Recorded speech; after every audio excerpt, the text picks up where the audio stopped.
Thunder over Louisville, which has happened really for the first time for weather reasons.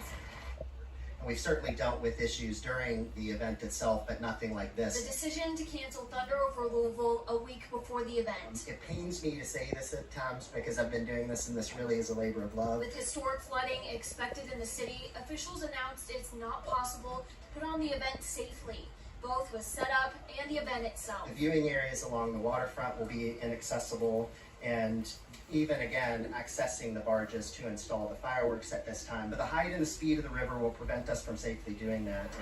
Kentucky Derby Festival President and CEO Matt Gibson says there is no way to reschedule the event that brings thousands of onlookers and vendors each year with a city schedule that's already jam-packed. Thunder over Louisville alone makes up about 63% of the revenue in the Kentucky Derby Festival's economic impact, bringing in $126 million. That is a huge income generator for the community and the state as a whole, and really contributes to the things that makes this community great. That's why it was not an easy decision. Putting vendors in a tough spot with the loss of expected revenue. The air show and fireworks that have kicked off the Kentucky Derby Festival for 37 years will have to wait until next year.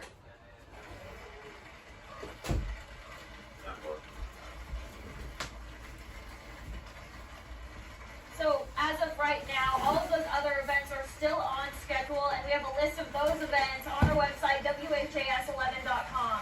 Live on the waterfront, Clarice Shaley, WHAS11 on your side. All right, thank you, Clarice. The high water is impacting roads all across the metro. Right here, you're taking a look at flooded roads near Cherokee Park. We talked to a man who visits the park frequently, saying he's never seen this level of water in his 45 years. I don't care if you've got a four-wheeler, if you've got a high truck, a high car, stay out of the water because the current's heavy and these big high-body trucks, they just think they can go anywhere in them. They can't. They'll float right off the road and then you're in trouble. And we've already seen several people ignore this advice, and some have had to be rescued. Senior photojournalist Alyssa Newton captured this driver on Frankfort Avenue driving past the barricade. Moments later, the car returns as Louisville EMA crews flip their lights and speak with that driver. So again, please do not drive around or move signs, barrels, or barricades. Remember to never drive through a flooded roadway, and remember, turn around, don't drown. The city is asking you to call 311 if you see a flooded road that has not been blocked off by the city. Join more than 7 million adults, like Michael, who've taken Ozempic. As touring musicians, my time to But people, the weather is getting bad. But people, the weather is getting bad.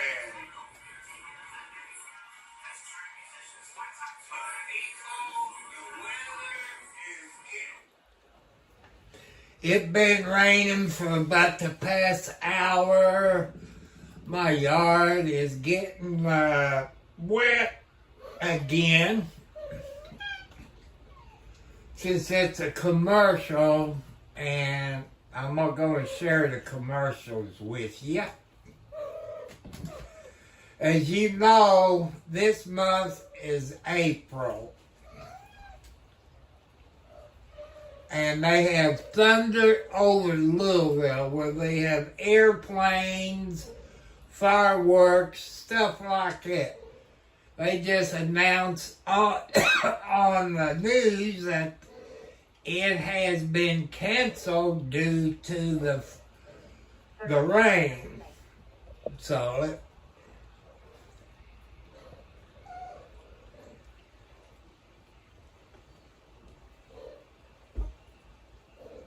On Nelsonville Road. When officers arrived, they found a car fully submerged in the water. Responders say they were able to reach the car, but unfortunately, the 74-year-old man inside had already died.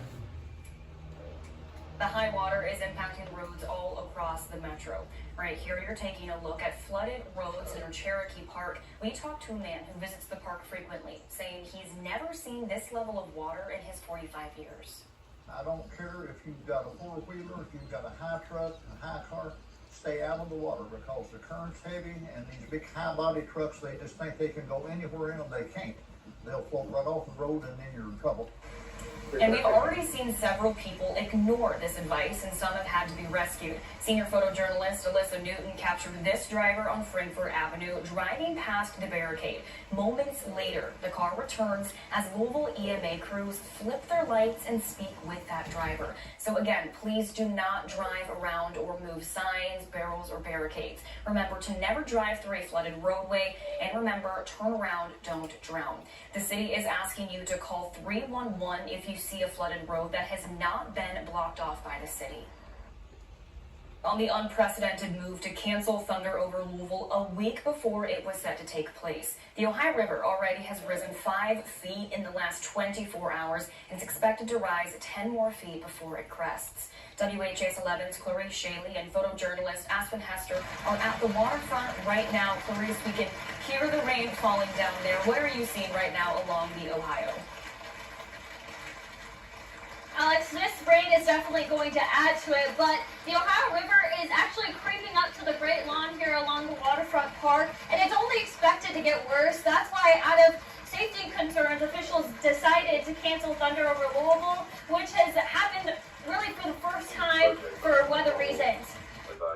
We've certainly dealt with issues during the event itself, but nothing like this. The decision to cancel Thunder over Louisville a week before the event. It pains me to say this at times because I've been doing this, and this really is a labor of love. With historic flooding expected in the city, officials announced it's not possible to put on the event safely, both with setup and the event itself. The viewing areas along the waterfront will be inaccessible, and even again, accessing the barges to install the fireworks at this time. But the height and the speed of the river will prevent us from safely doing that.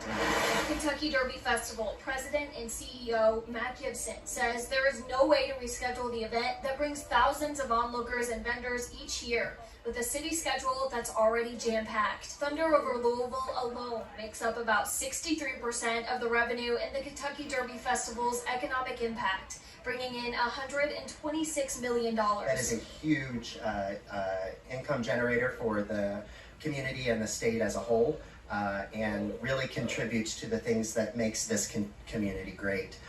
That's why it was not an easy decision. Putting vendors in a tough spot with the loss of expected revenue.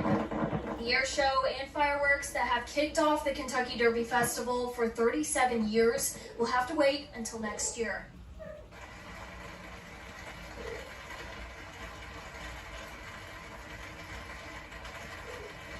So as of right now, all of those other events are still on schedule, and we have a list of those events on our website, WHAS11.com. Live on the waterfront, Clarice Shaley, WHAS 11 on your side. Bring home Kohl's exciting new brands today. Meet Luxe favorites from Here you Miriam go. that'll transform your space into a It is bad, even in Kentucky, Indiana. You know, it's bad.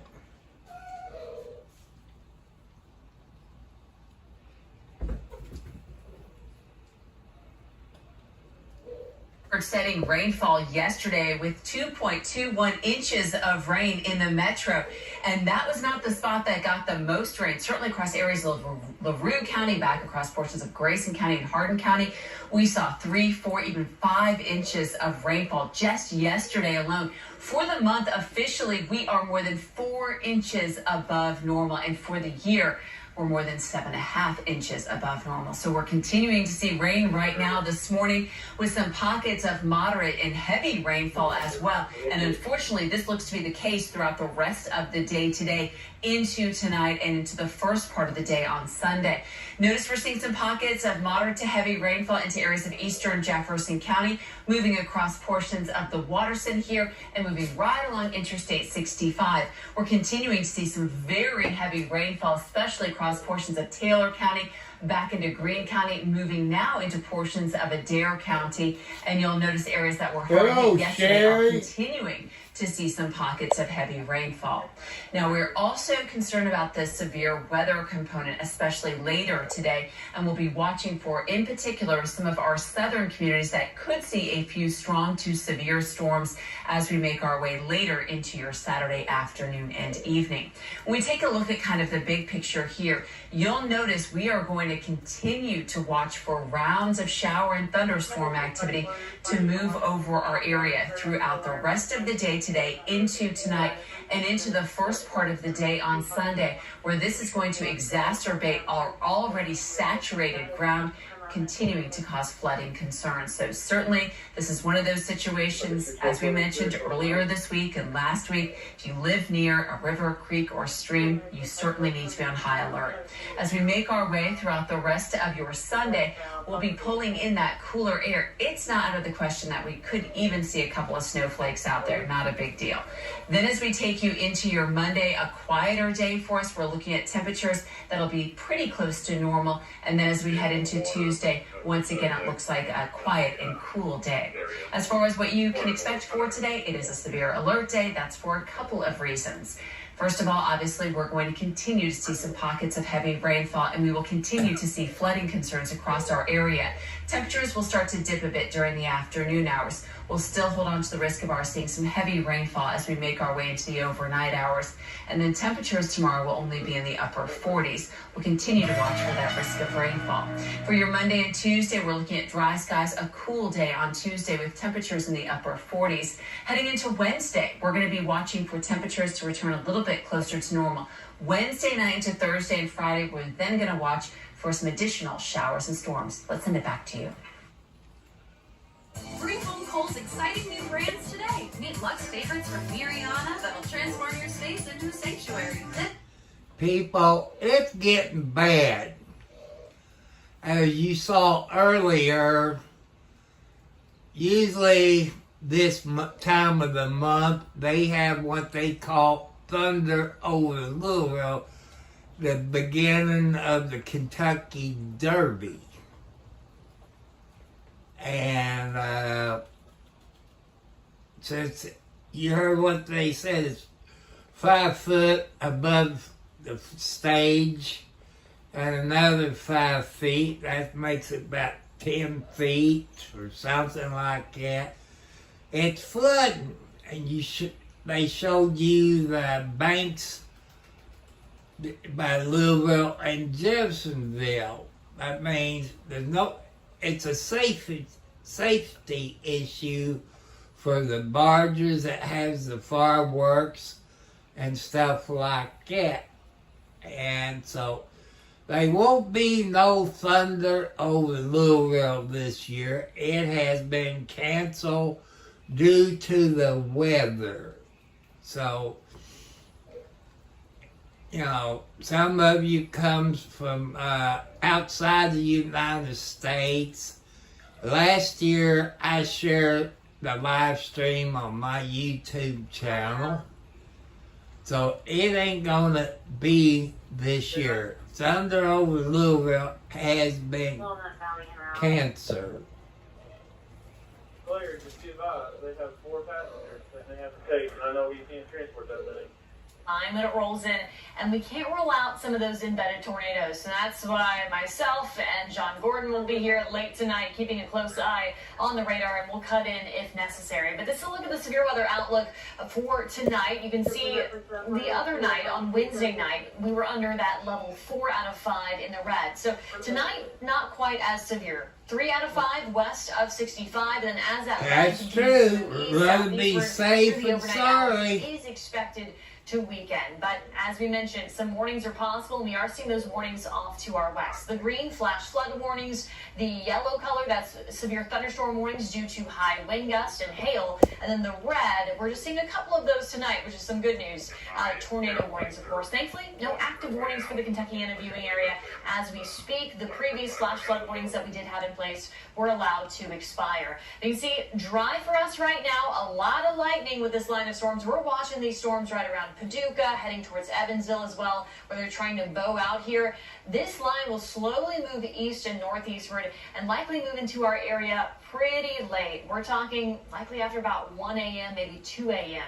or so. There is still some storm fuel where temperatures have been warmer down to the south. That warm front lifted. We still have a wide range of temperatures across the state. 50s on the north side, 70s close to 80 degrees on the south side of the state there. So your hour-by-hour futurecast once again showing these storms rolling in after 1, 2, 3 o'clock in the morning and gradually weakening as they push into early tomorrow morning.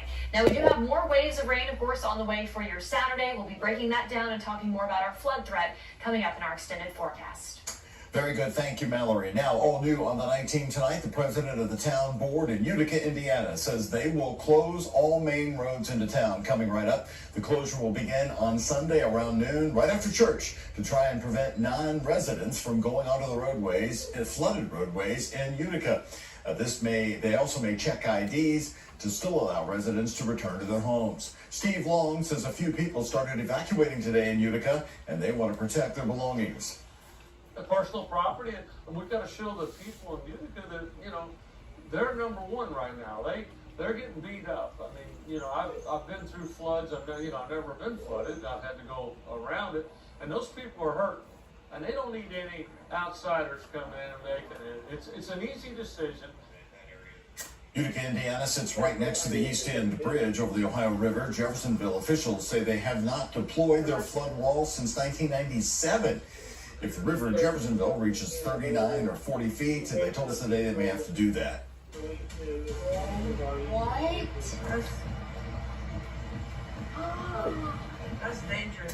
What a scene. This dramatic video coming from Madison, Indiana today, where what is usually just a stream of water off Hanging Rock Hill has turned into that giant waterfall. And you can see the road is dangerous right now. Many roads in Madison are closed tonight. The area of Hanging Rock is blocked off by police. Old State Road 62 is also flooded. Well, the coming floods could reach levels not seen in nearly 10 years. Meteorologist John Gordon just retired of the Louisville National Weather Service office, who is now working with WHAS 11 News, a special contributor to our weather impact team. He says expect the Ohio River to take about half of the Great Lawn, impacting next Saturday's thunder over Louisville. It's going to be muddy down there, okay? I mean, look what's happening today. Yeah, we need boots and a rowboat. A couple patience. In Jeffersonville, also popular for thunder crowds, the concern is also over the Ohio River taking out places for people to view those fireworks. Here in Metro Louisville, 5 flood walls have already been installed by the city as it prepares for the Ohio River to crest. Some roads blocked off across the metro. Right now, parts of Frankfort Avenue are already underwater at River Road. And that's where we find WHAS 1119's Clarice Shaley and photojournalist Aspen Hester. Clarice, what are the current conditions right now? I know we've been watching this intersection all day long. Yes, Doug, I'm on one of the usual suspects where Frankfort Avenue meets River Road, and we actually witnessed, Aspen and I watched a car just drive right around it. And I mean, these barricades are up for a reason. This is serious. And actually, the car right behind me got stuck in water and had to be rescued. So city officials want everyone to take this seriously and be extra precautious, especially with the expected flooding that is coming in and is also is expected to be historic. Kind of scary, but amazing at the same time. A flooded Beargrass Creek I thought there'd be pretty severe flooding, and sure enough, there was. brings curious onlookers in Louisville's Cherokee Park. This creek is not big. It's about 10 to 15 feet wide on a normal day. So the fact that it can basically become a lake is pretty amazing. It is. The officials are worried about more flooding to come, but there are already some in Louisville. Water is covering the roadway here in Cherokee Park. Lights, trees, signs are all surrounded by water here. We expect that this will be one of the 10 largest flood events. That is extreme weather. The city has gotten rain all week, and with an additional 4 to 6 inches of rain coming Saturday, there's flash flooding concerns. The Ohio River is expected to crest 23 feet higher than normal near downtown, totaling an estimated 35.5 feet. It's expected to be even higher in west and southwest Louisville at 68 feet. It's time to prepare. Please plan today on what you could potentially have to do if you have to get out because of flooded roads, flooded yards. And do not drive around barricades for flooded roads. Those are there to prevent the needless loss of life. MSD says the sewer system is full, especially out past the Waterston Expressway. The sewers are handling the rain so far, but at capacity. As people are going through their normal daily usages as far as washing and those type of things, as the mayor said, you can still flush. You're urged to limit things like dishwashers and washing machines for the next 48 hours, things that add extra water to the sewers. That's The in last time I Louisville, checked, there were 12 Kentucky, roads that are people. closed at this point, and you can find that list on the city's website. And Mayor Greenberg did tell us that those closures will come as needed and without prior warning. So definitely pay attention and take them seriously when you see those closures up. And if you do see any roads that do need to be closed with standing water or any damage, you are asked to report that to 311. Live in Louisville, Clarice Shaley, WHAS 1119 on your side. Clarice, thank you. They've been doing a great job updating that website, by the way. Real-time information. Kentucky Governor Andy Beshear revealing the sad news today. The drowning death of a child in the capital city. Frankfort police say the little boy was reported missing at about 6:30 this morning, and police say within minutes, emergency crews were conducting a search and rescue operation in Frankfort, including many volunteers. That was his Friday, body was recovered people. at 8:30 this morning.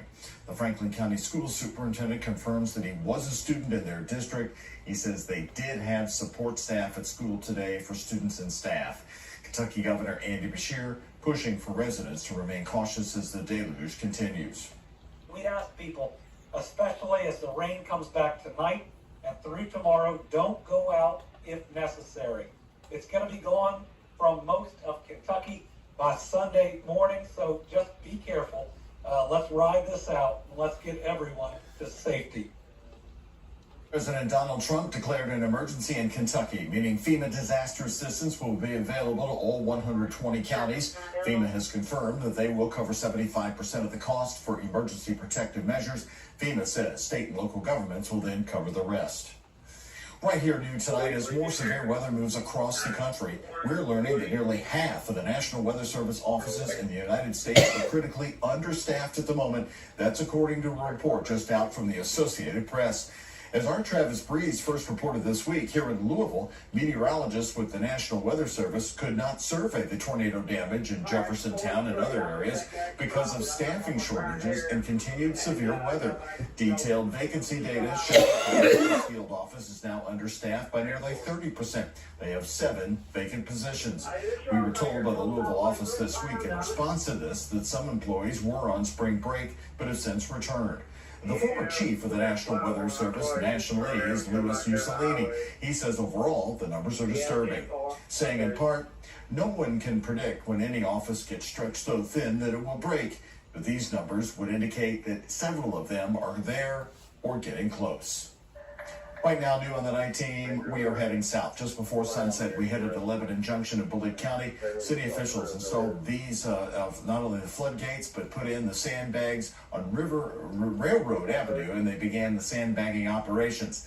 This was to address the rising waters from the Rolling Fork River in Lebanon Junction. That river is sitting just over 26 feet right now, and by Monday it could hit 50 feet, 3 feet higher than what it was during February's recent flooding. That river already forcing some people out of their homes. Roads across Nelson County look just like this. Officials attempting to shut them down throughout the day.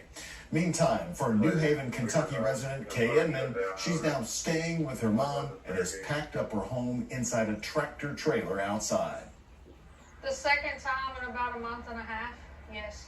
I don't know how many more times, but for right now, I mean, you have to do what you have to do. So stressful for these folks. And just down the road in Boston, Kentucky, also Nelson County, neighbors are That was yesterday's video you're They're seeing. stacked in the Boston Community Center earlier today, waiting for folks to pick them up. Our team down there earlier talked to people. It's hard, dirty work. I tell you, and heavy lifting. And I'll try to get back to my community. On Highway 31 to New Haven, the Kentucky Transportation Cabinet has piled up the creek to slow down its road flooding. Homes that were safe in February are now threatened by even higher flood waters there. New tonight, we're learning the name of the officer involved in a crash that killed a person in Louisville this week. LMPD says Officer Alyssa Bagel was driving Wednesday night on Fern Valley Road when another driver turned right in front of her police cruiser. Bagel has been on the job since 2020 and currently works patrol in LMPD's 6th Division. This crash happened as strong storms were moving right through Kentuckiana. This is the scene that night. LMPD says the driver of the car that turned in front of the LMPD cruiser died at the scene. The officer was taken to the hospital and released just this afternoon. If there is any video from the incident, LMPD says that they would release it sometime next week. That's according to their critical incident timeline. Long John Silver's $6 shrimp baskets will have you. So, people, please subscribe. 48, we go to 3. And like I say, the weather is bad.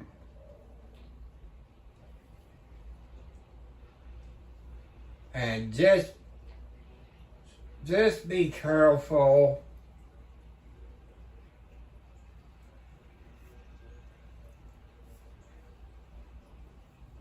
I'm going to try to find some more weather.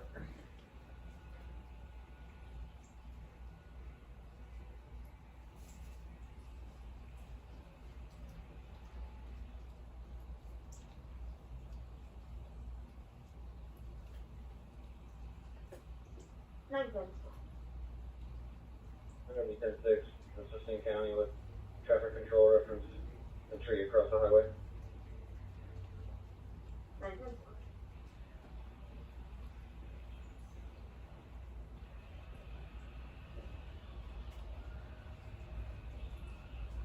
Got the license branch, it looked like possible 1046 PD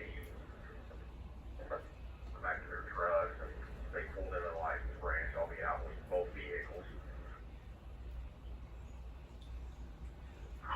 So,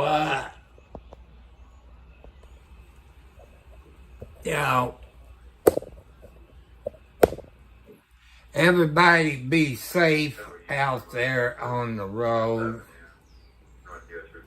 And, be careful. Don't drive through the water. Just don't drive through the water, people. Be safe. Just be safe, Don't take a chance on getting,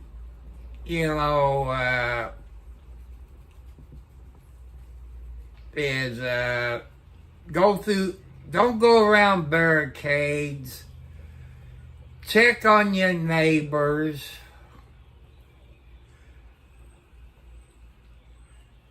See if your neighbors is okay.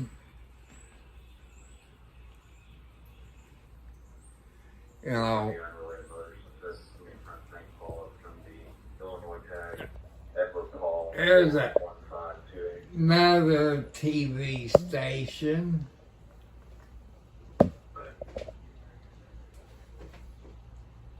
It's just to give you an idea of where that is. You can see those storms off to the south and southeast of Memphis, to put that into perspective. All right, let's dive in. I know a lot of folks want to know, what is the forecast? What is the forecast for the river levels? So the setup is, we have this front that's nearby. This has been the culprit all week. We knew it was going to be a stationary front, wobbling about, nothing to pull it out of the area because of high pressure that was set up off the east coast, funneling in plenty of southerly winds and moisture that gave us that tropical moisture and the Gulf moisture that spread up into the area. And yes, the tremendous amount of rain has been on that conveyor belt, which we'll call the front, with area after area of low pressure streaming up along that. Finally, this front will be working its way through during the day tomorrow. Train's on a track. Finally, that track will get a move on.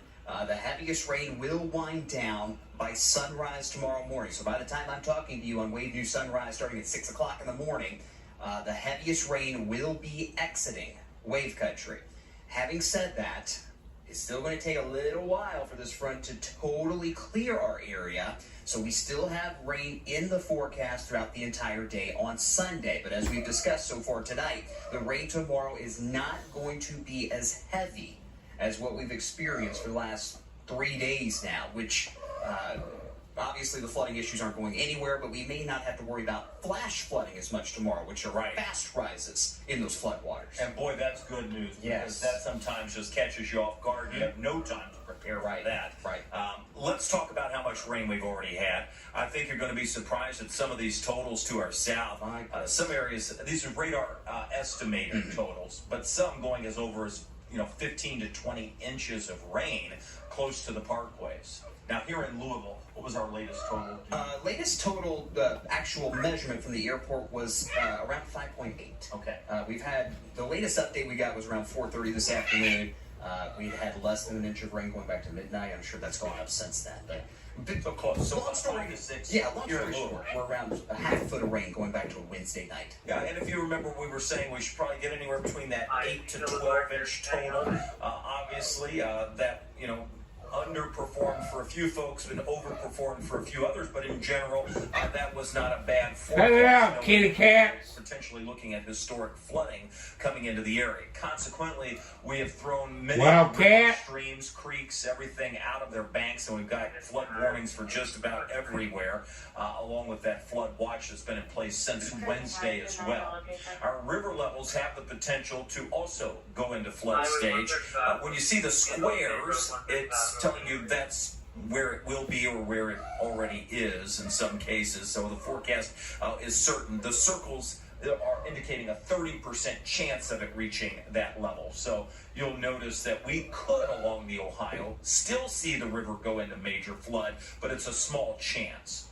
It's a smaller chance on the Ohio to go into major flood compared to the Rolling Fork, which is already in major flood. Already seeing the worst flooding we've had along the Rolling Fork since that flood of 97. Yeah, speaking of the Rolling Fork, Nelsonville, right there, and you can see the water is up. No question about it. We've got lots and lots, thanks to Amber for sending in this, lots and lots of your images coming in, and boy, we appreciate those. How do you get them to us? Easy to do. Wave Weather app. You scroll down just a little ways, you can submit your photos right there in the Wave Weather app, and we actually recommend that you submit it on the Wave Weather app. That way, that's your green light for us to share your photos or your videos on any of our platforms, be it here on Wave Weather Now or on the television side of things.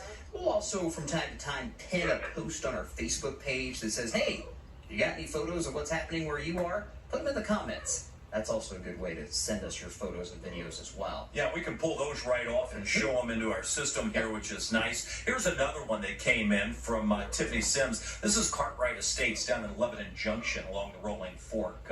This is close to the Bullitt-Hardin County line, right along 434. And boy, again, it doesn't take long. No, I ain't left really yet. Just rise. So we appreciate that. The Rolling Fork really can expand. I know that because I lived along the banks of it. A good friend and almost family, the Howards down in New Haven. In fact, the other side of the family is family. Let me show you. We have some video from New Haven. This is my hometown. And it's not out of the question. The store you're looking at in the distance just past the railroad tracks on the right used to be Howard's General Store. And that would have been my uncle's family. And on the side of that, they've marked almost all of the floods of recent times anyway. Of course, 97 takes the lead on that. They're not there, but they're only about 2 feet from it. Yeah, not far away. And you're going to see the camera pan around just to show some of that water into the downtown area. And then just behind that building you're looking at is the Sherwood Inn, an old historic inn and now restaurant. And then, of course, you have some of the other businesses that typically don't flood on the right-hand side. Really has to get bad to get that high. But as we, again, get the drone a little higher in the air, you're going to see a few places that are underwater and a few places that are built up over time, including in the distance there, the IGA or the grocery store. And they built that up to where it would be out of the floodplain. And while you can't get to it, at least the building itself is not flooding. So what road are we looking at here? It's going up and down on the... So that's 31E. That's 31. And that takes you to Athertonville. If you were to keep driving, you'd go into Hodgenville. So we're looking just right down there. The center of town is pretty much where the drone is over top of. And you'll see the drone flip around to the right-hand side. And in the distance there is the Rolling Fork. So that is the river. Again, looking down on the Sherwood Inn. the Howard General Store, the water is extremely high. In some residences down through there, but most of the homes are spared by the floodwaters. Probably because that's the Kentucky Railway Museum. Of course, folks have been down there for Thomas the Tank Engine and all of those things. Right. And again, not into the official work. Hello, Some of the buildings 709. flooded. This is the Welcome. back of the bank, and you can see water coming up. This that is over area, in not the Kentucky. center of town, which is that area right there. And that's Main Street and Center Street of New Haven. And then, of course, many of the residences, and in the center of your screen in the very back, that's St. Catherine's School. Many of the residents in that direction are not flooded, and that's the good news. But as the drone comes around, you're going to see a lot of cropland that has been flooded.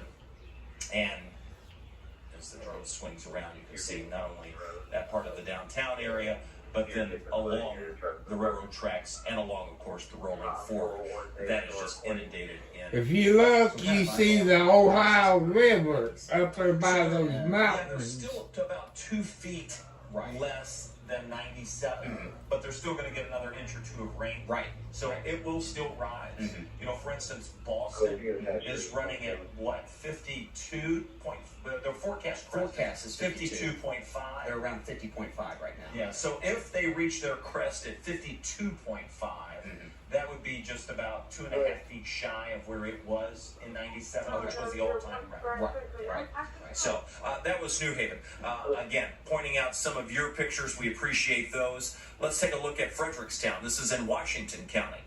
Same story. Boy, it all looks the same. It does. Unfortunately, it sure does look the same. Thanks to Dalton Carney for sending this drone video to us. Yeah, that's unfortunately going to be a common sight across the Commonwealth in the days and the weeks to come.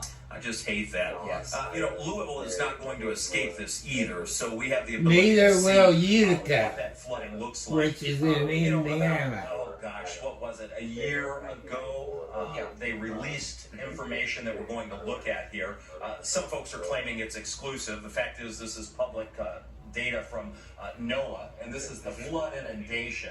And it's only going to get better because they're going to work eventually to put in MSD data and a lot of other things. So while it may be in its infancy and it will get better, the fact is we can see where, based on the river forecast, where the water may expand. Like I say, Kentucky and Indiana is not the only state. Talking about landfall and hurricanes. Similar There's concept. other We're looking now, states. though, at how much of that flood water from the Ohio is going to inundate parts of Louisville and southern Indiana. Let's take you on a little tour. This would be the river in its banks. This would be normal, levels. Right. And then as we incorporate the rainfall we have and what's expected, you can see that water expands and starts to come into areas along its banks that would typically be dry. In some cases, covering roads. In some cases, getting in homes. This is the reason why, folks, Thunder over Louisville is not happening next week. Yeah, you can see it. Look how far. The data brings that water, and some of this is already here, but it will bring it up closer to like Slugger Field, where some of the roads down there get cut off. Same story as you work your way off to the north and east. Up towards River Road, up towards Prospect, Captain's Quarters. Very popular restaurant. A lot of you know about Captain's Quarters. Look at it. Yeah, Harrods Harrods Creek, swollen. Harrods Creek. I mean, we're talking Guthrie Beach, Transylvania Beach, Juniper Beach, Goose Creek. Of course, folks that live in these areas, and there are a lot of homes down through there, they know this, that this is part of living on the river. But boy, I'll tell you what, it's got to get old if you have 2 in 1 year. We just flooded many of these folks out in February. And here we go again. Oh, and this one's going to be even worse. Right. So, and you also notice Utica, Indiana, just across the river, or across the state line, if you will. It's going to be underwater, and parts of it will be as well. We'll take you back to New Albany. Those folks, too, especially along Water Street and Floyd Street and those areas, that gets inundated when you're talking the rain that we've had. So those are going to be some of the roads that get flooded. Take you continue back downriver. Further downstream, Highway 111 in southern Indiana, eastern Harrison County. If it's not closed, it's going to be soon. I think it already is. The casino. No casinos for any time soon. Yeah, there in southern Indiana, it's closed off as well because of this high water. And then we look downtown. Yeah, further downtown, River Road is going to close. It is going to close very soon. You will not be able to get off from I-64 to River Road. And this, again, is part of the reason why there's no thunder next week. Even if these floodwaters do recede by next weekend, think about all the debris that's going to be left behind. Of course, the floodgates at the 2nd Street Bridge are up for the first time since the 2018 flood. So this is truly a historic flood across all of Wave Country, including here in the metro. Yeah, I think some people think, well, it doesn't seem that bad. Probably hasn't rained that much, has it? Bull yeah, crap, this is a it time. has. It will take some time for the water to rise, but yes, it has rained a tremendous amount. Well, we haven't received the core of that rain here in Louisville. Areas to our south have, and a lot of that water, even that we've received, will cause the Ohio to rise more. Let's go through some of the gauges that we have, and you'll notice the forecast expected to crest on the 8th. What is today, the 5th? So this would be Tuesday. So we're looking at Tuesday afternoon. Again, notice how the line flattens out. That would be rare for it to stay flat, so that just probably means there needs to be a little more data come in to decide whether that's going to go up or down at that point. Wouldn't be surprised to see it go up a little bit more from that 68.1 feet. Again, may not mark a crest, just marks where the end of the forecast goes out to at this point. Hey, that's funny, Joanne. Look at when we get into that moderate flood, a few things happen. This is mainly focused on the impacts in the western parts of Louisville in particular. So Dixie Highway floods from the Snyder Freeway interchange all the way down to West Point, right there on the Jefferson-Hardin County line. Yes, Jefferson and Hardin counties do intersect for a small portion there, but Dixie Highway will be impacted by this in far southwestern Jefferson County all the way down to West Point. On the other side of the river That's funny, 709. They are going to be underwater. Another That's popular funny. for thunder, it's going to be underwater. Yep.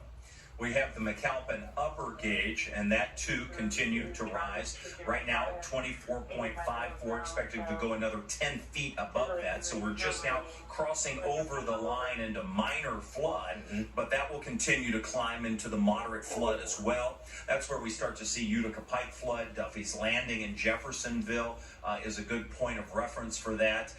Parts of Utica in the town itself, and then we always talk about that 3rd Street ramp off of 64 closing. It will certainly close later on this week. Also, the beaches, you go up River Road towards Prospect, towards Utica, they're cut off. Limekiln Lane also gets flooded south of River Road. So this is a much more widespread flood as well compared to what we had back in February too. Yeah. In addition to being a more significant flood, obviously. And speaking of significant, you can see the forecast still climbing. It's now at 49.63 feet in Boston. These are measurements that we have, and this is forecast to go to 52.5. The all-time record there was 55. At 50, Boston gets cut off 3 to 6 feet deep of water in the west and central parts of New Haven, which we've seen. Right. So you saw the video from that. We're already seeing a lot of these problems that have been underway. And that Highway 434, we're talking about the bridge in Lebanon Junction. I believe we have a Facebook photo that we showed a few minutes ago of that bridge underwater at the Bullitt-Hardin County line. Right, yeah. So everything is on track, unfortunately. This is going to be a major flood. This is the highest forecast crest, if it verifies, for the Rolling Fork since that flood of 97. We've been keeping an eye on Rough River as well. Rough River at Rough River Lake. This is the first, only the second time in history that water has gone through the spillway. Right. And that happened earlier today. You can see Rough River at 527.42 feet, still going to climb to 531.54. That takes it just shy of major flood. Even at the moderate flood, the flood pool in the spillway at that elevation, North Fork Park, is closed. Water access over the road in some sites of the North Fork. If it were to hit major flood, which it did, this is the highest it's been.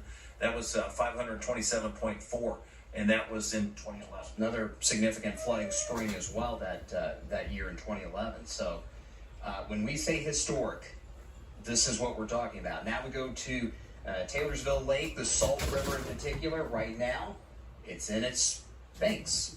so far so good. It's currently forecast to stay that way. We go to the Green River at Green River Lake. Same story, staying within its banks. But again, that is very much an exception rather than the norm. We go a little further down the Green River towards Mumfordville. You notice the current measurement, it's very, very close to getting into moderate flood stage. Right now it's in minor flood. It looks like that forecast crest is going to be sometime tomorrow, which is good. But even so, in minor flood, you're talking about water entering Mumfordville City Parks near the bridge on Highway 31W. And again, it doesn't look like it's going to go into moderate flood, but if it does, a lot of the agricultural lands around Hart County will start to flood as well. Yeah, and again, we just have to keep a close eye to see where those waters go. Let's take a look at the Kentucky River at Frankfort Lock. This too forecast to go to major flood at 41.72. It's already in major. It should go close to 47 feet by Tuesday morning. What's that mean? Major flood. Paul Sawyer Drive, East 2nd Street, East 4th Street, Admiral's Landing, all flood.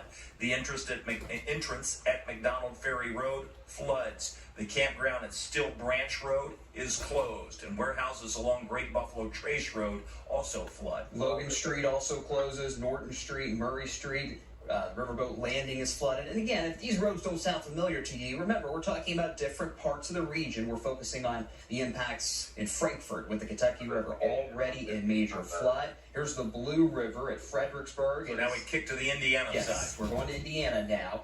It looks like the Blue River just now crossing into minor flood. That means parts of Fredericksburg and Fredericksburg-DePaul Road, I should say, near the Blue River are getting covered as we speak. Fortunately, it's expected to crest in minor flood and then start to recede early next week. Still probably see another rise of about 2 feet on that river. The Patoka River at Patoka Lake, again, a lot of our lakes are okay. The one that was spilling over was the only one that we've seen is Rough River at this point. Yep. Let's take a look at the Muscatatuck at Vernon. That too now in action stage at 12.41, could go up to 14 feet. That would be 3 feet shy of the minor flood. And then the Muscatatuck at Deputy, that too going to stay in action stage, which is really some good news. And one more to look at for you, and that's the East Fork of the White River. That one will be climbing, should reach into the major flood at 36 feet. And at 35 feet, we start to see some problems. And notice how we talk about a major flood on the East Fork of the White. It's unusual. It is very unusual. There may be some evacuations needed. Of course, we've had some folks evacuating along the Ohio River. Here in Louisville, some evacuations, I'm sure, taking place down in Nelson County, too. That could certainly be the case should the East Fork of the White River get into major flood, which it is currently forecast to do. As we get towards, let's see, the 9th, that would be, what would that be? Wednesday, early Wednesday morning at this point. That's the latest forecast. Let's put it in table form. These are kind of some of the main rivers that we're really going to be focusing on heading into next week. Obviously, the Ohio River, forecast to be a moderate crest. And then the Rolling Fork River near Boston in major flood already. It's going to crest in major flood. The Green River and the Salt River also need to keep an eye on those too. Yeah, and I just put on some of the comparisons of years past. Sometimes this gives people an idea of what to expect. You can see the upper level of the Ohio at 35.6. That's going to crest close to that 2018 reading that we had. That was a February rain and flood that we had moved through. That was 35.72. And then on the lower gauge, while we won't reach that 97 level, we're only going to be 3 feet away from it. So it's been a while since we've even been above 68 feet. And that's where we will be on that forecast crest early to mid next week in the upper 60 feet category. So that's rough. 97 is a common, most recent crest of this level. Just to give you an idea of the context of how historic this is. Yeah, Mark is asking about Shepherdsville. You can see its current reading. Our forecast is for 35 feet for the crest on the 7th. And the last time we had something near that would have been 40.92, and that was in 97. So a lot of these not quite as bad as 97, but they would probably come in second, third place to 97. These, in many of our communities, will be a top 5, to top 10 flood for sure. The Green River at Mumfordville, it's kind of an exception. The most recent crest that we can compare to what we're going to see this week is 2010. That was the significant flooding event we had on Derby weekend, as I recall. Southern Kentucky saw significant flooding around that time in 2010. That was when Nashville was underwater. Downtown Nashville, Broadway was totally flooded out. The mall was flooded out. That was that flood that we had back in May of 2010. Well, speaking of Nashville, Gerald is saying, hey, I'm in Nashville and heat alerts on multiples. I-65 should be fine. Returning home on Monday. So, yeah, you know, that's just it. The waters will continue to rise in many of these creeks, streams, and rivers, and that's certainly the case here in Louisville. Now, we continue to watch our colleagues down in Memphis. They've got a massive tornado that's on the ground. Goodness. Yeah, and this is, don't confuse New Albany with our New Albany. Yes. This is in Mississippi. So we continue to see these storms push through. This has probably been the strongest of the day. This is a large confirmed tornado on the ground. It's moving to the northeast, moved right through that little town of New Albany. And then you see Concord, it's right over top of. That's moving at the northeast at about 35 miles an hour. Heads up to my friends in Northwest Alabama. I feel like I've had to do this a lot. Yeah. My former folks down there in North Alabama, keep an eye on this if you live in Colbert or Lauderdale County, Alabama. It's heading in that general direction. And let's be clear, back here in Wave Country, this is where the severe weather risk is going to be the rest of the night. I think we could say now with confidence, south of us, the severe storm threat, it stays well south of us. Our main focus here at home tonight is going to be the heavy rain and flooding. That severe storm risk is done. Yeah, let's listen in. This is our sister station, WMC. It's Action 5 News out of Memphis, Tennessee. Ron Childers leading the team there. We'll listen in. Southeastern corner of Tippah County over here now. So this is moving back across into the Mid-South right now as far as our coverage viewing area is concerned here. So this is a serious situation right now in Southeastern Tippah County right now. Clariesville, Tomas, Pine Grove. Yet again, low come. If Eric mentions your street or your community name, you need to be in a storm shelter or a place of safety right now. Eric, go ahead. And again, you're listening to Ron Childers from WMC Action 5 News, our colleagues out of Memphis, Tennessee, tracking a tornado on the ground moving through northern Mississippi. County Road 649. All these are county roads. 619, 624, 624. And they're doing what we did on Wednesday night. Sure are. Tracking the storm. Last Sunday night, too. Oh, yeah. Where we had 5 confirmed tornadoes. You know, I'm going to turn them down just a bit and we'll listen in. And then we'll get back to them as we need to. So let me turn them down just a little bit, and then we'll keep listening. Let's take a few questions while we have them up on the screen. Yeah, we'll get it popped up over here on my monitor. We'll answer some questions. I got disconnected from that. I can pop them on here. Thank you. Yep. Let's see. Internet for you. Sarah's saying my father's a district manager at Speedway. So he was on the computer. I'm not sure exactly where that is. Oh, in Shepherdsville, she says. So again, problems along the. He said, "I'll be damned if it's not detachable." Some businesses that we have. Some folks just popping in, asking for updates. The severe weather threat for us is essentially over, but the flooding threat he says is it's nowhere detachable near valve over. stem. He said, "Look in your glove compartment and the."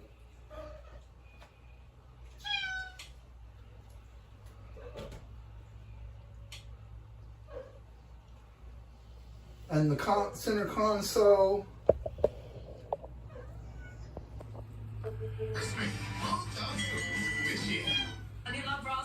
People, be careful. You know, be careful. My son just told me he saw on one of the things that he watched, this guy had a brand new car. And he's going to put air in the tar. Well, no valve stem. No valve stem at all. He looked in the manual. Couldn't find it. You know, it's weird. You know, it's weird. Man, Hey, when you, like I say, whoever buys them a new vehicle, ask them questions. Look it over good. Look, see if the car's got valve stems. Ask him where the gas place, where you put the gas in. Ask questions when you buy a new car.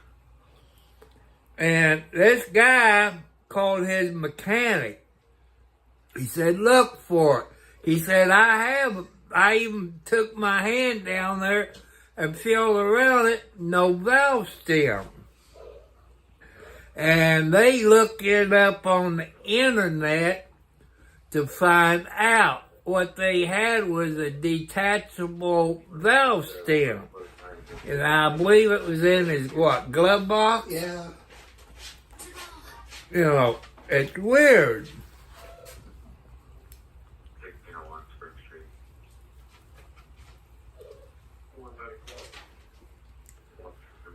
So this will probably be all of the video until later on.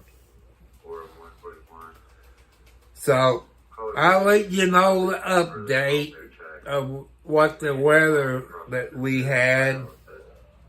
It's still raining because when I went to the kitchen and got me some ice cream, look out the west side window.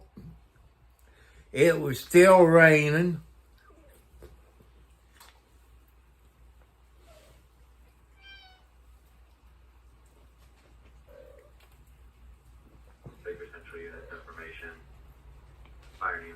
Kitty Cats is out there on the porch.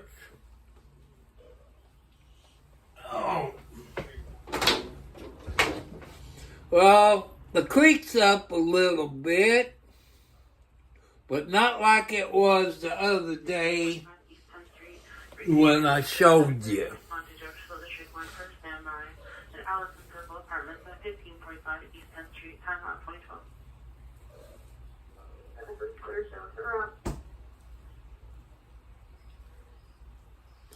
So, you all be careful, Don't you people be stupid. So, I can get through that. But people, I don't care if your car or truck weigh 3,000 or 4,000 pounds.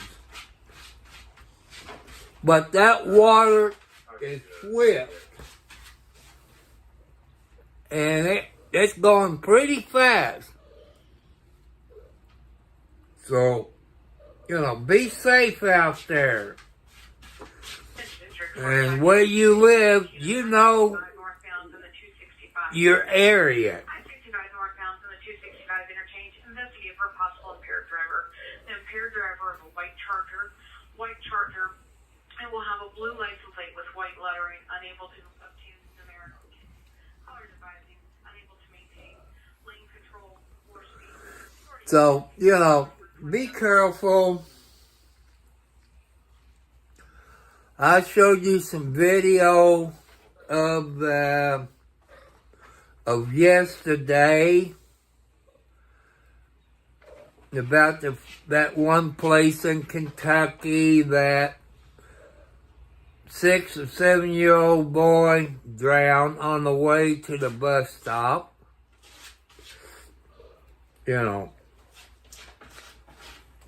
His mom and dad should have knew better to let him walk to the bus stop, knowing they know the area it floods.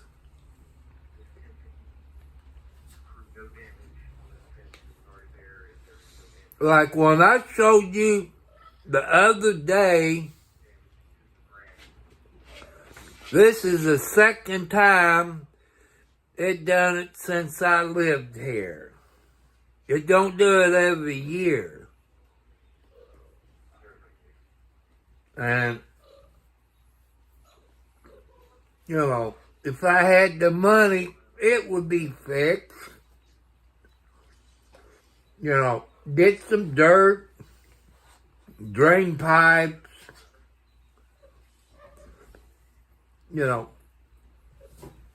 probably would need 6 to 8 inches of dirt with your drain pipes in the ground going towards the creek.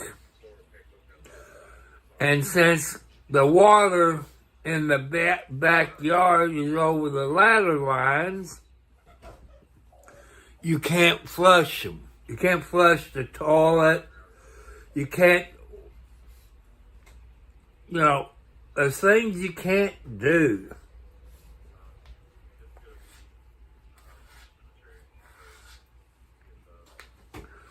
If you people that not a country person and not on a septic tank, you don't know about ladder lines. Only the people that lives out in the country that has septic tanks.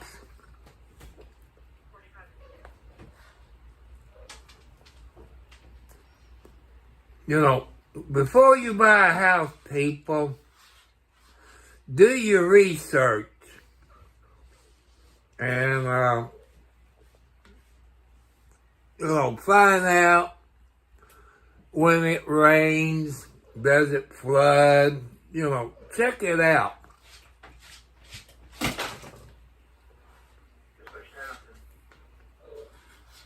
I want you all to be safe out there.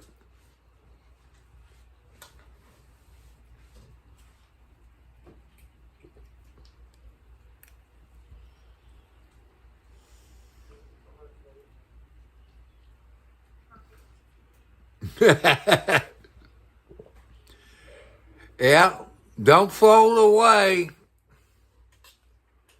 I hope I don't float away.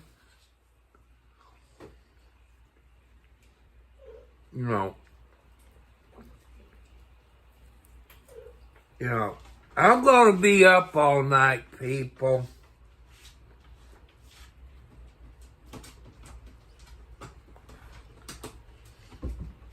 And you heard on the news, some places in Kentucky, no washing clothes, no using the dishwasher, because all this rainwater goes into the sewer lines, which are not supposed to by law or the code. So,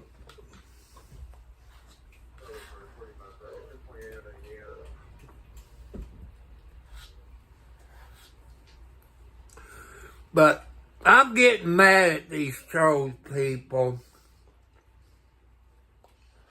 You heard me talking about it. And getting the thumbs down. That's stalking me, trying to make me look bad.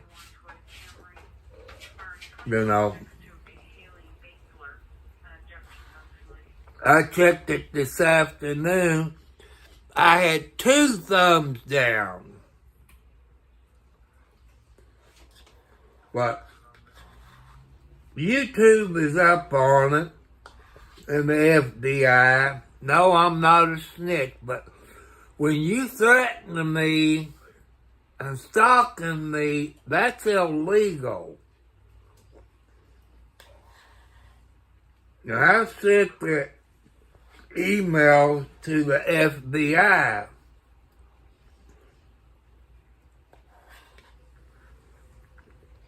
And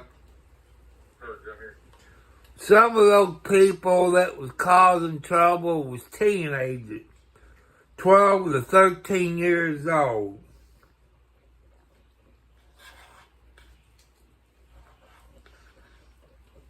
And them kids are smart. They use different names on YouTube.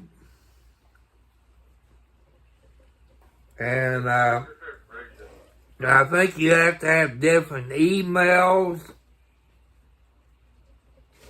But you can change your name, people. You cannot change your IP address. Where you going, Blackie? They done got caught when the FBI arrested them computer hackers and intimidation. I done told them, I will press charges. You got the emails. And,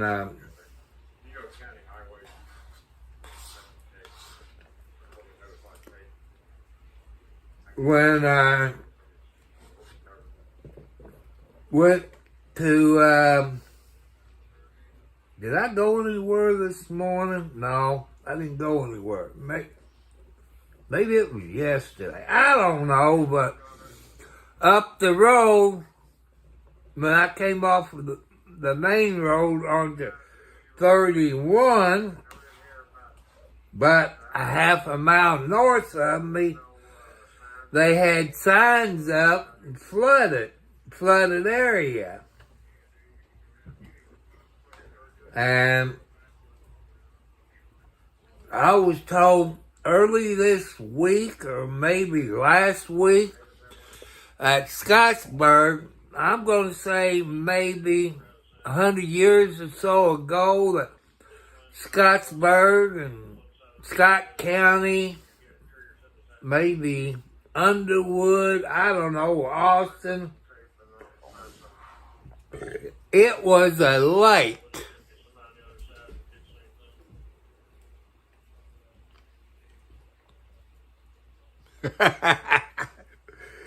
That'd be funny. You know. The water on Ferry Crossing went down. It's off the roadway right now. They got water over some of the roads close to me. But like I said, people, I live in the hole in the ground. Everything around me is up higher.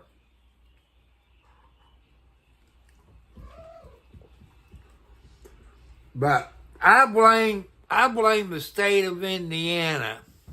I blame the state of Indiana, people, for my yard to flood. They probably didn't think about this, or maybe they did, when they put I-65 in. I think my area where I live, they put that in probably 68 to 70. Another part of Indiana was done in the 60s.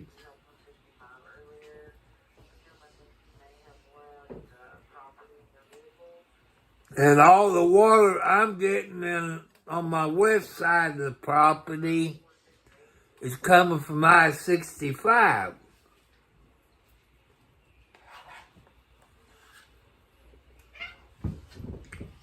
They're supposed to, sometime this year, I think, they're supposed to work on I-65.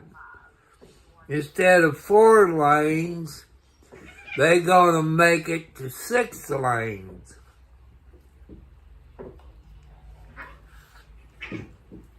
Maybe I can get the state of Indiana to bring a bunch of dirt. You know, just have to wait and see.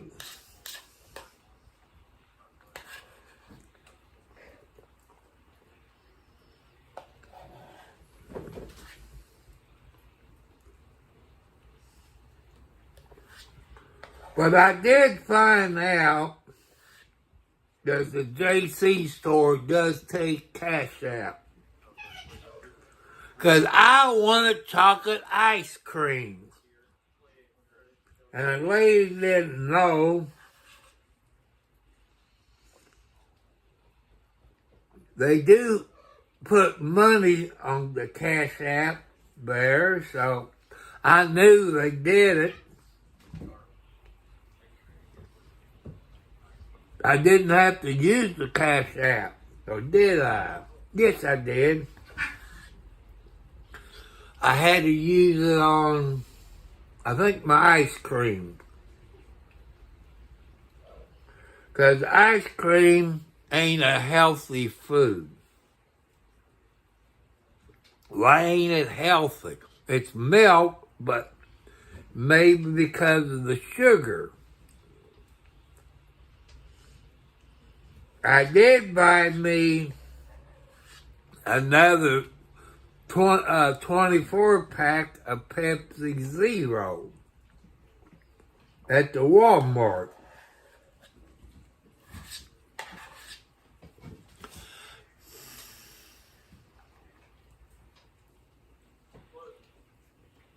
Hello, War.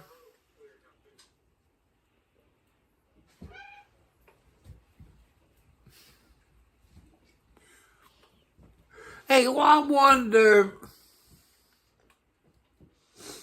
if I could sue the United States because of my flooding. My rights are getting violated. I bet that snapping turtle with the flood the other day, I bet he got washed down the creek. He's probably in Scott County somewhere by now. But I don't know.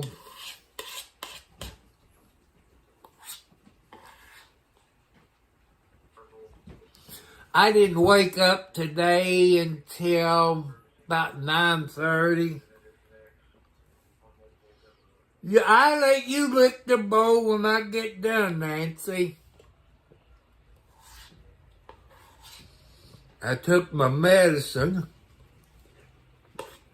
I did buy me some more meatloaf. I should have got me some more mashed potatoes, but I could wait until I guess Monday. Get me some mashed potatoes. Get me some more meatloaf. Because I like to mix my meatloaf and mashed potatoes together.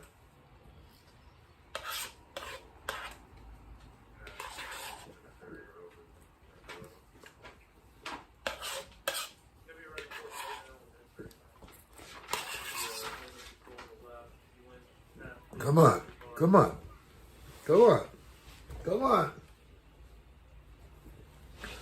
I let the kitty...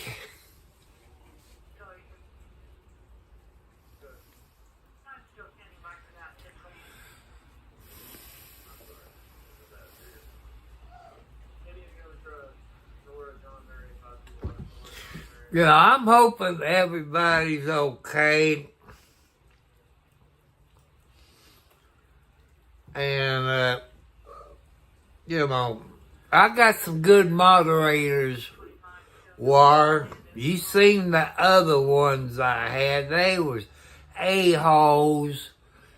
And you never heard me cussing until that one night when Oral Change and that Smitty and Troy Hunter put the people in timeout for 24 hours. They didn't care what I wanted. They didn't care what I wanted, people. Moderators is supposed to help you out, not hurt you. That one moderator, he's a kid of 12 or 13 years old. And I wish you two do something about that. I got it on my YouTube channel, Not Made for Children. I don't know how they get around it. That makes me mad, people. You know, it's rated PG, but that night, that kid, it made me mad. I do. I think you are. I got good ones. They was kind of sexist, They didn't want to have women as moderators. I even got a moderator from Canada. That's 709. And he's a great guy. Don't know him, but him living in Canada, that tells he's a very good person. It takes a very good person to live in Canada, which there's snow up there now. I don't think I could live in Canada.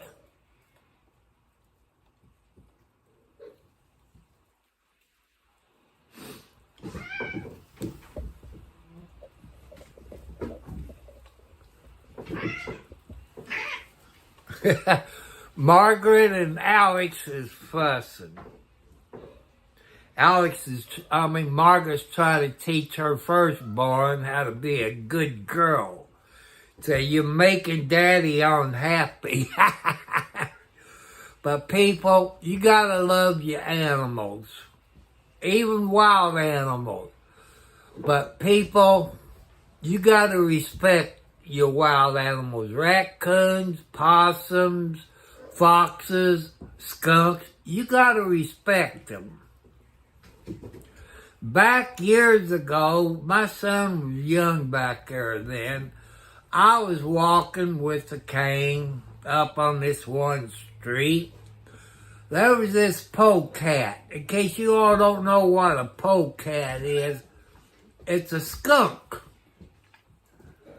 And this skunk had his head in a plastic bottle or something. How that skunk got his head in it, I don't know. I said, Skunky, I said, my name's Tom. I'm not going to hurt you. I'm going to try to help you.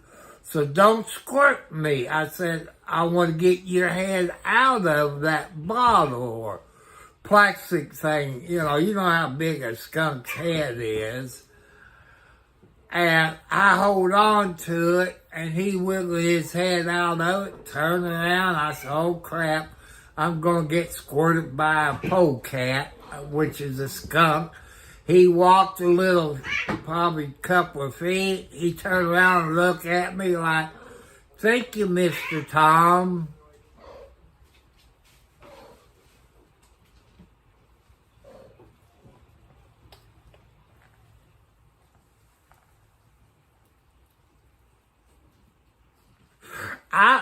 I would love to have a cat door, but I hate those raccoons. They're not friendly. I got enough cats in the house. I don't need no more. If I had a good shed or something like that, I would have a cat door. That way they can go in and out when it's raining. But I got 2 sheds out there, one that came with a house and all this. And they usually go in there, at least they get out of the weather. Plus, I got mice back there. They taking care of those mice. And I like animals, I got this one woodpecker. It comes to my tree. It's a tree that looks kind of like this. And I got bird seed corn up there.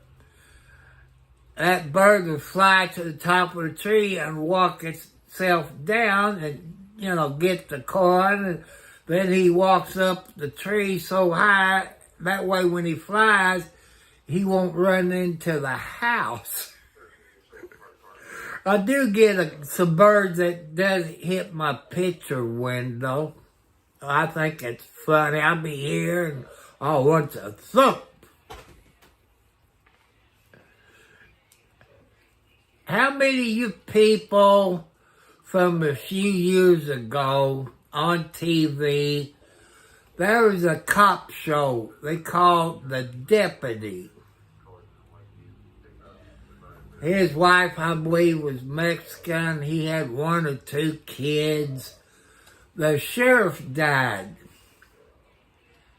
And this guy was the oldest deputy under that, whatever it was, charter. He was made sheriff. It took me 2 days to go through a whole year of videos from that show. What makes me mad, I was waiting for it to come on the next year. They didn't bring it back. I love that show. It was a great show, to me it was, because it shows some bad police officers in it, a deputy, but with the new sheriff in town, he straightened them up, But it took 2 days of watching a whole year of videos just in season 1. I think there was 13 or 14 episodes, so that's about 3 or 4 months of shows. I love that show. And I hope everybody's doing good. I want to say hi to all the Kellys, all the Lisas, all the Beckys, and I guess all the Bettys. And I want to thank you all for helping my channel grow. I know I'm bored to death. I was trying using AI, music generator. I thought it was free, but they charge you $1 for each song, or you pay by the month. I've been writing the stuff down to turn into music. But maybe I can I got a couple more apps on my computer that I probably can do it. Like I say, I've been experimenting. I took my iPhone, plugged it up to my computer, that I can download some videos that I got on my cell phone. I'm scratching my head. It's not like an Android phone. I couldn't figure out how to do that. Usually when you plug it in to your computer, it, transferred everything over to your computer. But I might try it after a while.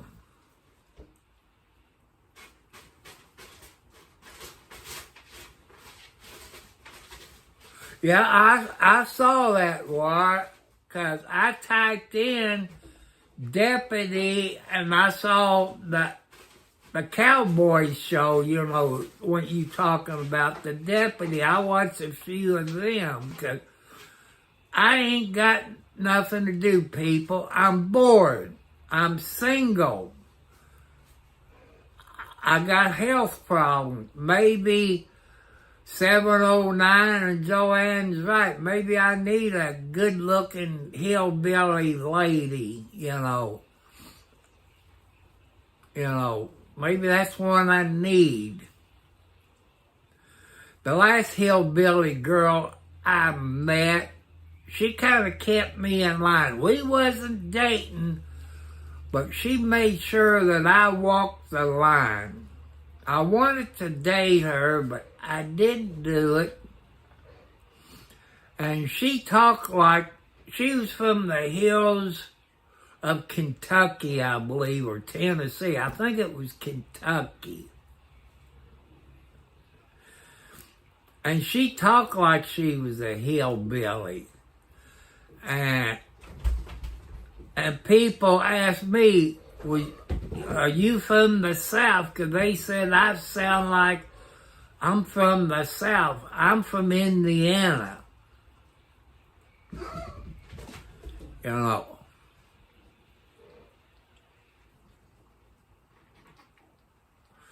Well, it's not on Fox up here. Because I've been looking for it, and I done watched season 1, but there's no season 2 of it.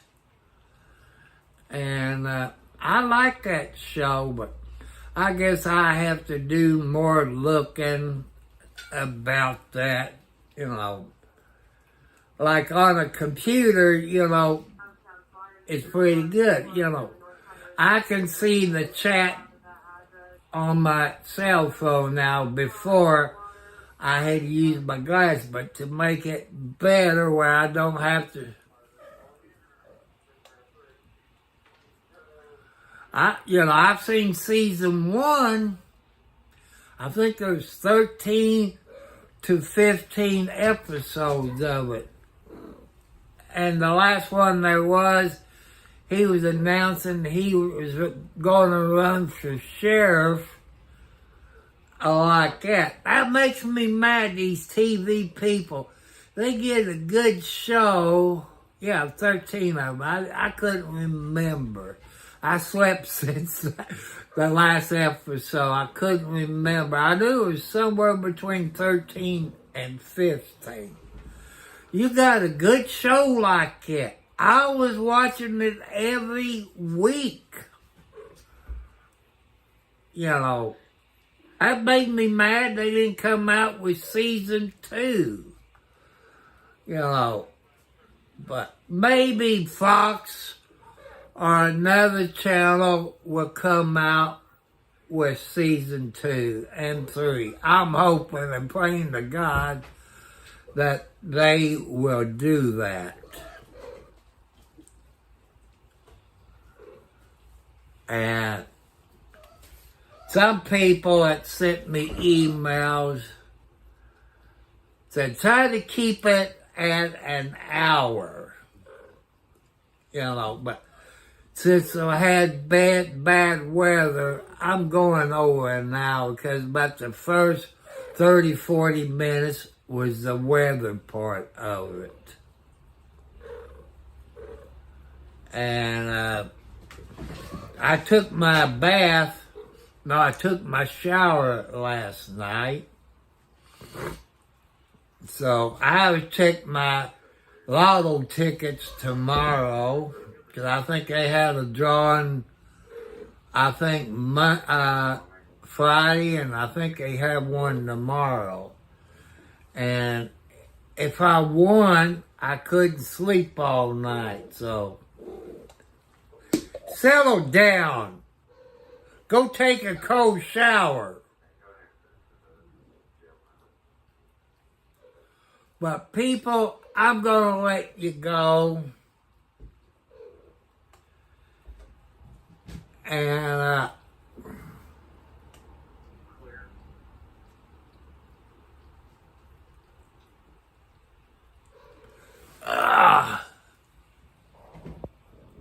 I got to bring that back down.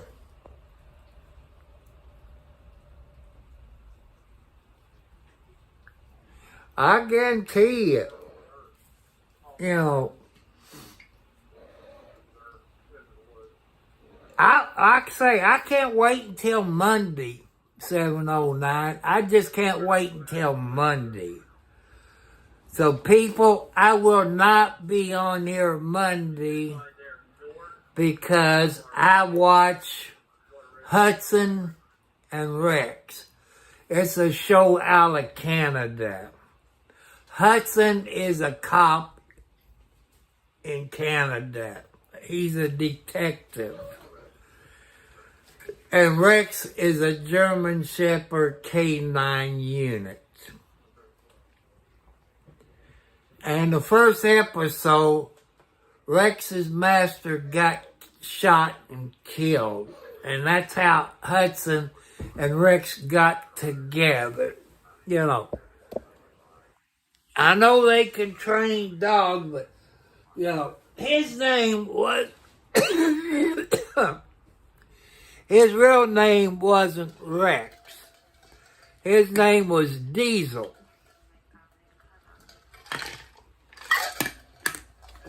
And he died of cancer.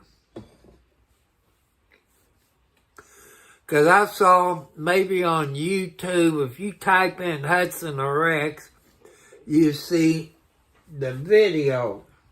And this lady from Canada, a little bit on the chubby side, not real fat, but on the skinny, chubby side, she was Rex's trainer. And that dog was real smart. When Hudson said, "Come on, Rex," he jumped down. Maybe his trainer was there, but sometimes animals have 2 or 3 different names and answer to all the names. But watching a TV show like Hudson and Rex, I relax. I laugh. You know, it's kind of a family show. I forget how many seasons of Hudson and Rex does. Because I think it's filmed in Canada. I didn't either, 709. You know, I haven't figured out how to send out notification, you know, with the thumbnail. I ain't figured that out yet.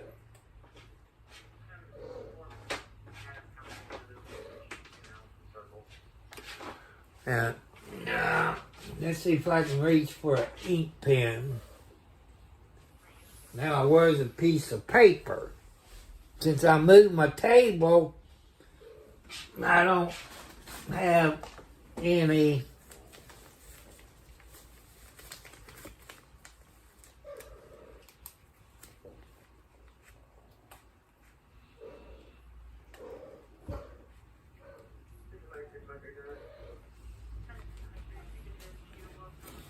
See, I got it written down on here.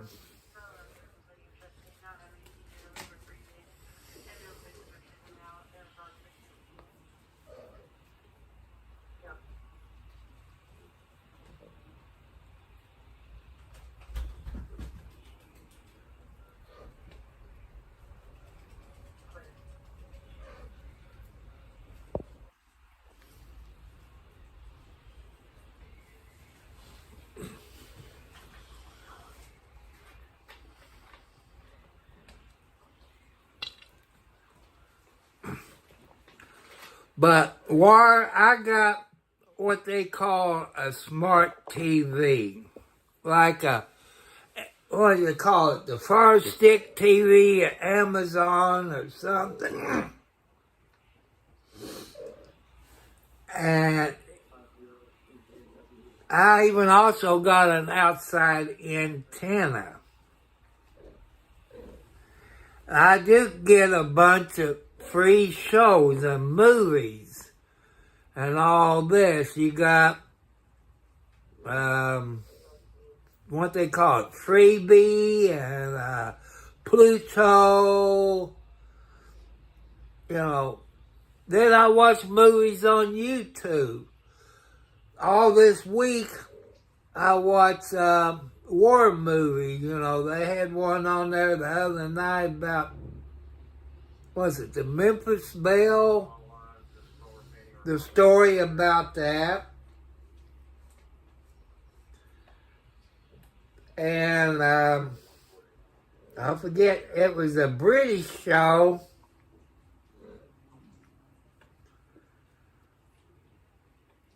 And, you know, I like some of them war stories. another one I watched this week, I think it was called Platoon, a Vietnam show of this lieutenant.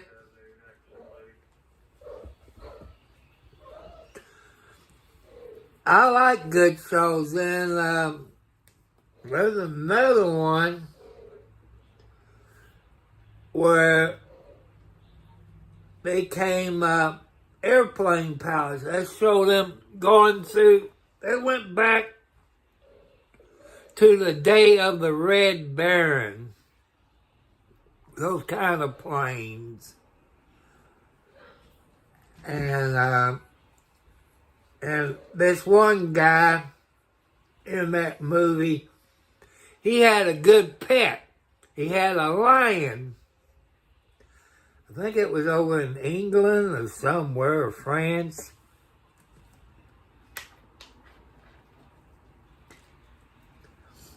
And I like watching stuff like that.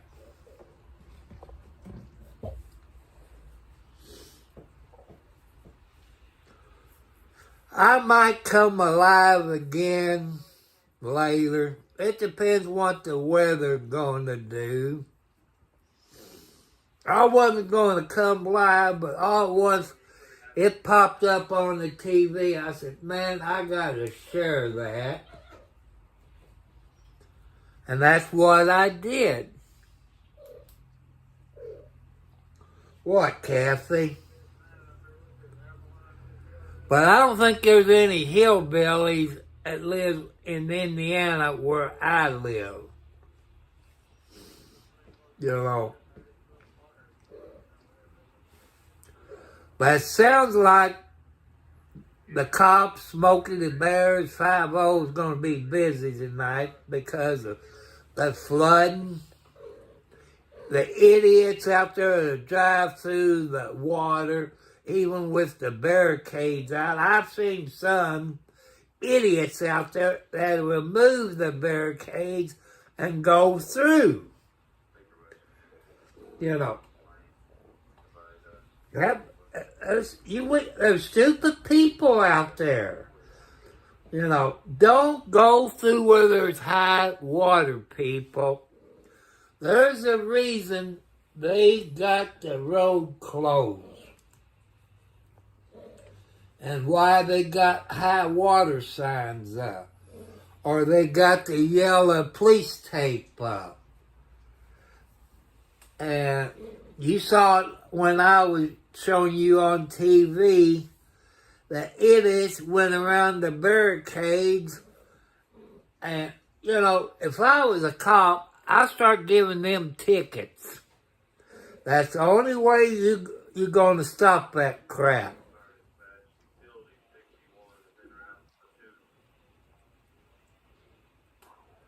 So I'm going to take my computer back in there and hook it up. And you got iPhones out there. I got the iPhone SE Series 3. And I know an Android phone, I wouldn't have any problems with it. You know, hooking up my cell phone to the computer. I got some videos on my cell phone I like to download to my computer. Then I can put that on DaVinci and edit it, you know, stuff like that. But it's going to take me a while, people. My CPU ain't that strong up here.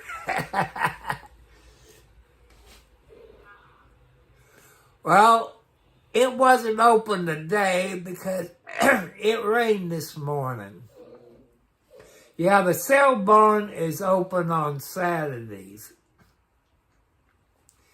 People start getting there at 4 and 5 o'clock in the morning. Usually they shut down by 10, 11 o'clock every Saturday. They got some nice stuff. You know, still a little chilly. My neighbor, he hasn't went for the last 2 to 3 weeks. He hit Rudolph. He missed one and got the second deer, and it tore his truck up. When I'm out driving, you know, your eyes is going back and forth. You're watching, you're keeping your head straight, but you're looking out, you know, when you're going down the highway. I've never seen a deer where he hit it. And you just have to be careful, people, when you're driving. Even when you drive out on the interstate, keep your eyes open. Move your eyes back and forth, you know, to your mirror, your rearview mirror. I learned that when I was driving the 18-wheeler. But when you're moving your eyes back and forth, you're looking at maybe trees falling over, or looking for deer to run across the interstate. Where I live, because I got the interstate maybe 500 to 1,000 feet away, and deer does cross the road. So keep your eyes open out for the deer that crosses the road. But when the 18-wheeler hits a deer, there's nothing left of them. If they got, I call it a cow catcher. You know, you seen them big bumpers that got the big pipe on the front of it. Hey, the deer just disintegrate, well, you know, blow up when they get hit by an 18-wheeler. So I want you all to be careful when you're driving. Look out for the deer.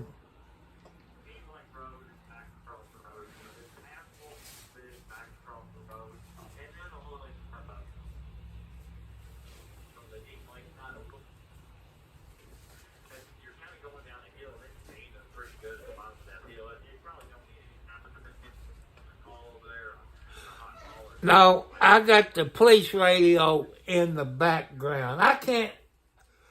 I've never heard a tornado siren where I live. They got one at Scottsburg by the 4-H fairgrounds. They got one there in Scott County. For where I live, I don't even think they got one in Henryville. Henryville is the 19-mile marker of I-65. I don't think they got one. Charlestown, Indiana does. New Washington, I think they do. Jeff does, but where I live in the northern part of Clark County, there's none that I know of. You know, how about, you know, they don't, those politicians in Jeffersonville, Indiana, don't care about us up on this end of the county. They don't care. But it's our tax dollars. You know, that's what I'm mad about. And people, if you got health problems, what if you live out in the country, ask people, how long will it take the ambulance to get to you? You know, where I live, it takes anywhere from 20 to 30 minutes to get where I'm at.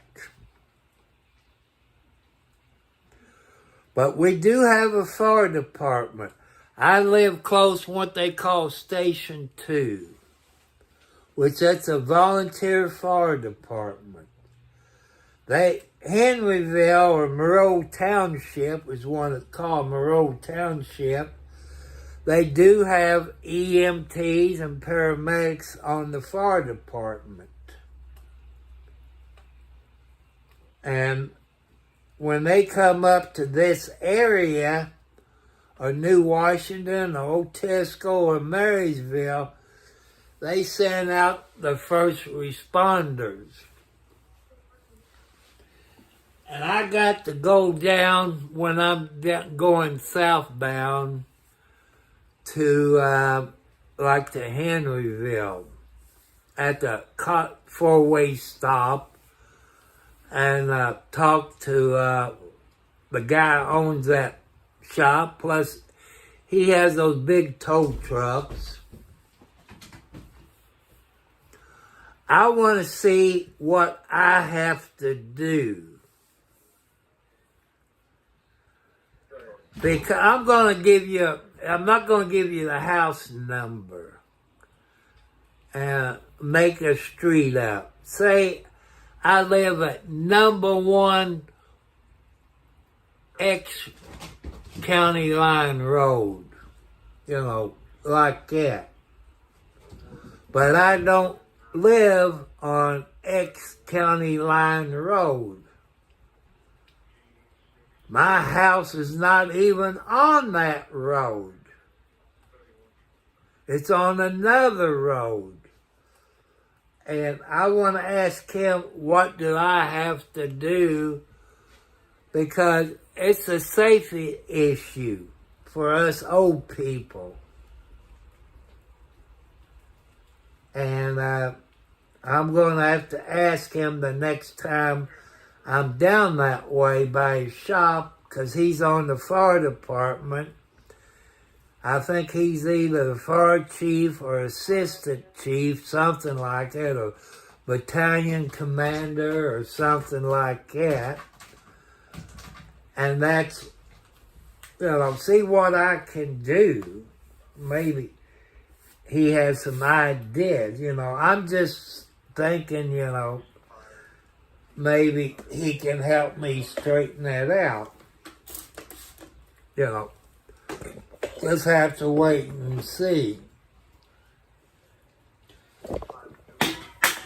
Because when you call 911 and give them your address, they give you the street and the intersection of the road close to you. And that's what I want to do. I might be on here sometime Monday. Because I want to try something new. I got one thing coming from Amazon. No YouTuber bought this for me. I had to spend my own money. I bought, thanks to 709, 'cause I knew what I wanted, but I didn't know the legal term for it. Since I got a laptop, it don't have the plug for a Cat 8 to plug into. What I needed was a USB to Ethernet, where you can plug the Cat 8 or 9 into it and run that into the router. That way I have more, upload and download. That's one thing I got coming from Amazon. The other thing that'd be here Monday is the Cat 8. I got that from Walmart, but Walmart don't carry it in stock. So it'll be here somewhere between 9 and 5 o'clock. It's about 50 foot. That ain't 50 foot over to the router, but I'm thinking ahead in case,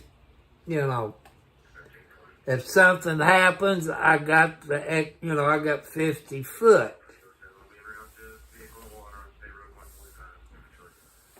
So I got that coming. So my, the computer will be a little bit faster. So you probably see a difference, I would think. Instead of using the Bluetooth, you know, the Wi-Fi, and I got it hooked up, you know, where I don't have to use the Wi-Fi. I just got it hooked straight in to the router, and it'll be faster.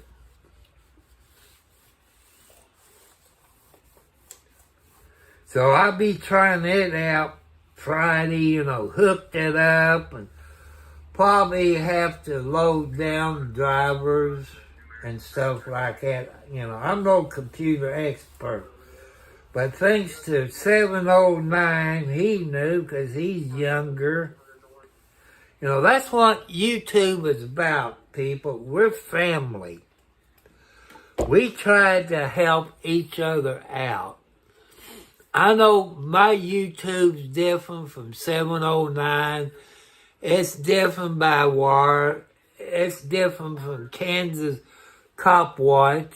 You know, mine's different. You know, like I say, I'm 70 plus years old.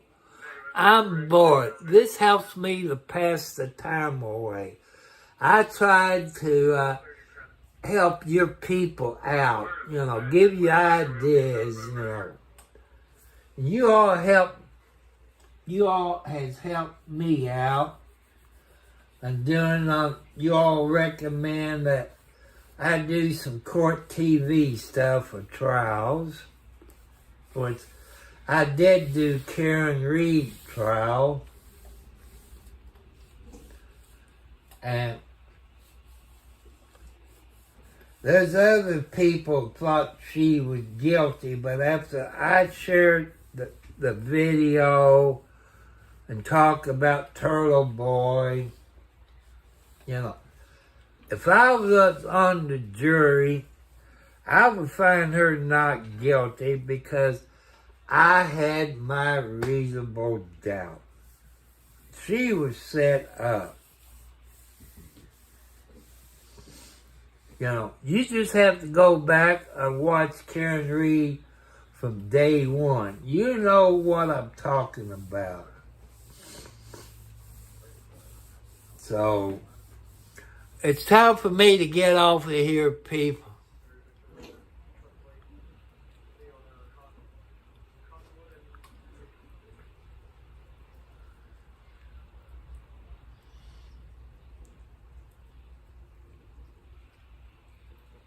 Well, that's true. You know, I've taken them anywhere from 21 up to probably 50. You know, when I first bought this house, my girlfriend was 55, I believe. And I told her, you know, the first night I snored. I wasn't into YouTube then. I only done a few videos and upload them, you know. I wasn't expecting, you know, that. At first, not, because I usually don't go to sleep, people, until 3, 4, or 5 o'clock in the morning.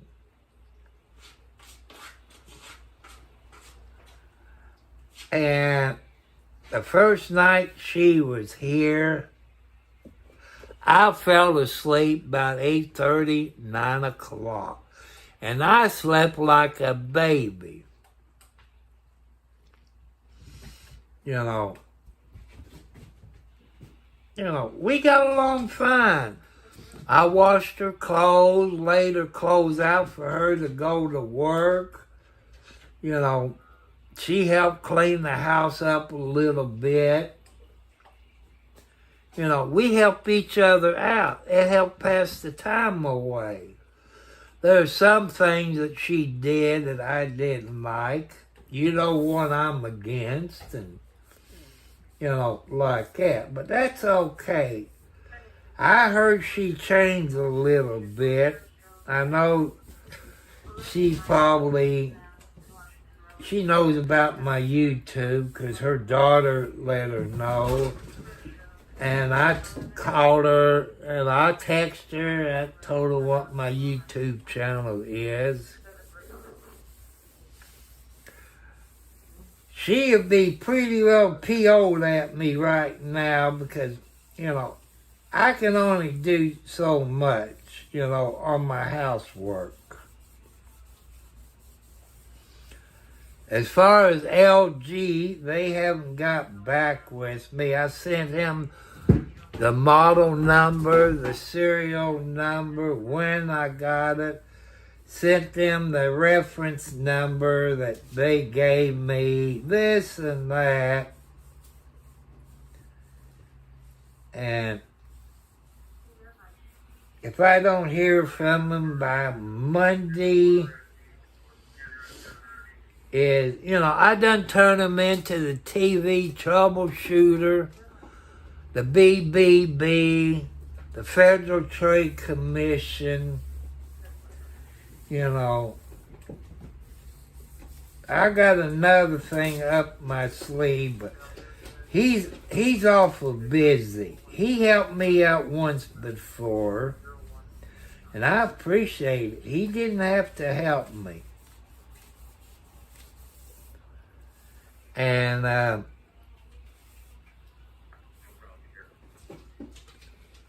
but either they can give the $1,000 back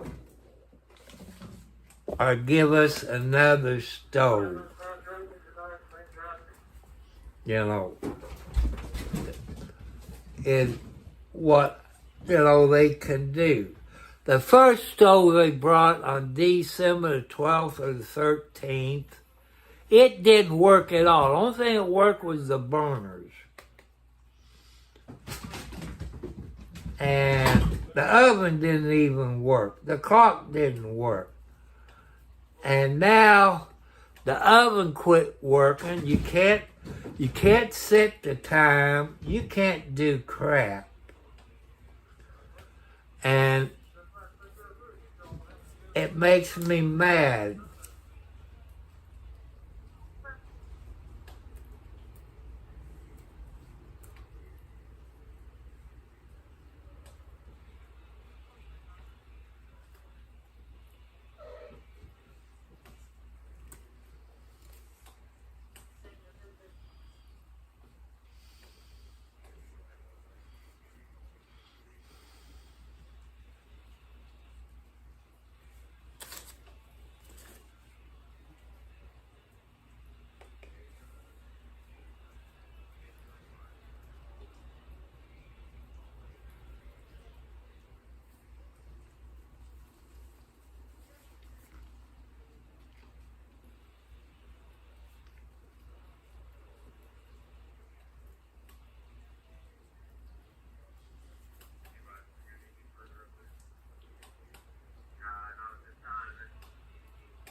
So I'm going to say goodbye to y'all. Yeah, my kitty cats is going around. They're running all over the floor. So, it never fails. When I'm not on the computer or the cell phone, they're good as gold. When I get on here, they got to run around, run on the bed, jump on the chair, like, pay attention to us, Daddy. That's what they do. So, I want to thank you all. I'm going to get off of here. I know it was early tonight because of the weather. That's why I did it, people. God bless you all. Peace. Aloha. I love you. You're my family. Yeah. They also want a husband, too.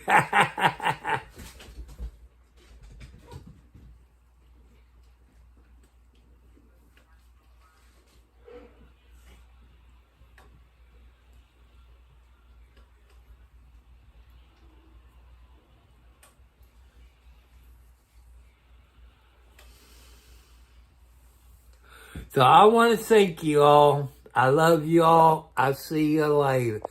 If the weather gets bad and they pop something on TV, I will come back and share it with you all. I love you all. Thank you. God bless you all.